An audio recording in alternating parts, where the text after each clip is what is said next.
ভারতের জায়গা দখল করছে বাংলাদেশ। ভারত বাংলাদেশ সীমান্তে থাকা ভারতীয় নদীকেই বাংলাদেশের বলে দাবি করে ইতিমধ্যেই সোশ্যাল মিডিয়ায় ছড়িয়েছে বাংলাদেশের বিজিবির ভাইরাল বার্তা, যা ইতিমধ্যেই প্রতিবেশী দেশের সংবাদ মাধ্যমেও প্রচারিত হয়েছে বলেই জানা গিয়েছে। তবে গ্রামবাসীদের অভিযোগ, বিজিবির তরফ থেকে এখন ভারতীয় অংশে থাকা বাগদা সীমান্তের রনঘাট এলাকার কোদালিয়া নদীতে ভারতীয় নাগরিকদের নামার ক্ষেত্রে জারি করেছে নিষেধাজ্ঞা। আর এই নির্দেশ ঘিরেই এখন বাসিন্দাদের মধ্যে ক্ষোভ তৈরি হচ্ছে সীমান্তে। কথা বলবো না, নদীতে আমরা ছাড়বো কেন?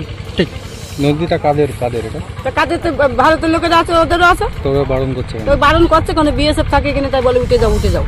ওরা এখন আমাদের মাইকি অ্যালাউন্স করে ওদের বিজেপি ওরা বারবার বলছে যে তোমরা নদীতে নেবো না, নদীতে আমাদের নদীতে তোমরা খবরদার আসবে না। সে সত্ত্বেও আমরা যাচ্ছি, আমাদের বিএসএফ পাশে থাকে, তারা বলে ওরা যা বলে বলুক, তোমরা তোমাদের মতো তোমরা নামো, বা আমরা সেইভাবেই আমরা নামা এখনো পর্যন্ত যাচ্ছি আমরা ওখানে। সীমান্ত লাগোয়া রনঘাট এলাকার বাসিন্দাদের কৃষিকাজ, পশুপালন, মাছ ধরা সহ নানা প্রয়োজনে প্রতিদিন নদীতে যেতে হয়। তবে অভিযোগ, বিগত কিছুদিন ধরেই প্রতিবেশী দেশের সেনাদের তরফে ঘোষণা করা হচ্ছে যাতে নদীতে ভারতীয় নাগরিকরা না নামেন। এই নির্দেশ ঘিরেই এখন রীতিমতো ক্ষোভে ফুঁসছে স্থানীয়রাও।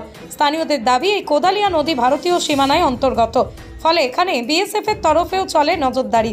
প্রতিদিনের কাজকর্ম সহ চাষাবাদ সংক্রান্ত বা জল ব্যবহারের ক্ষেত্রে এই কোদালিয়া নদীর জল তারা ব্যবহার করে থাকেন। তবে বিগত কিছুদিন ধরেই সেই নদী ব্যবহারই বাঁধ সেধেছে প্রতিবেশী বাংলাদেশের সেনা জওয়ানরা। ওরা বারণ করছে, আপনারা কি শুনছেন ওদের বারণ? ওদের বারণ শুনবো কি জন্য আমরা? ওদের বারণ শুনবো কি জন্য আমরা?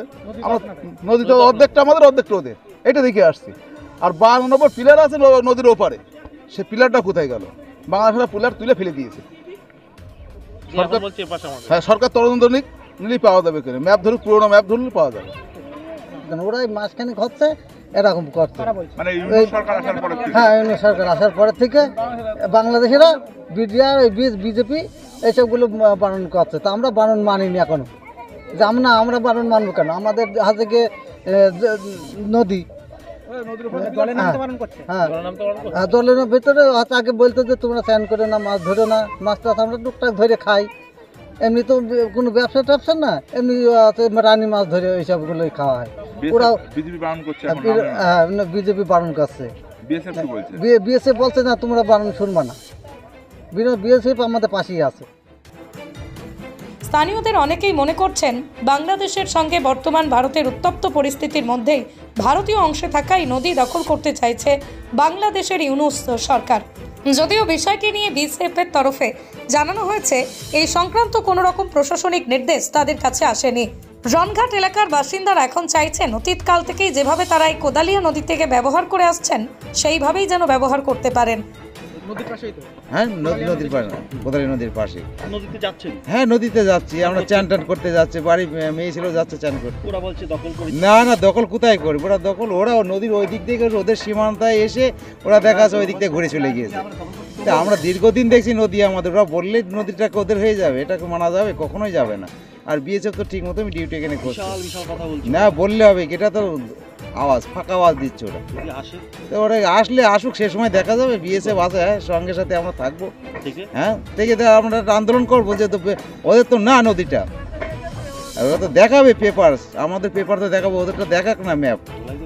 ধোলাই তো একরকম হবে, বিএসএফ এর সাথে জনগণ থাকবে।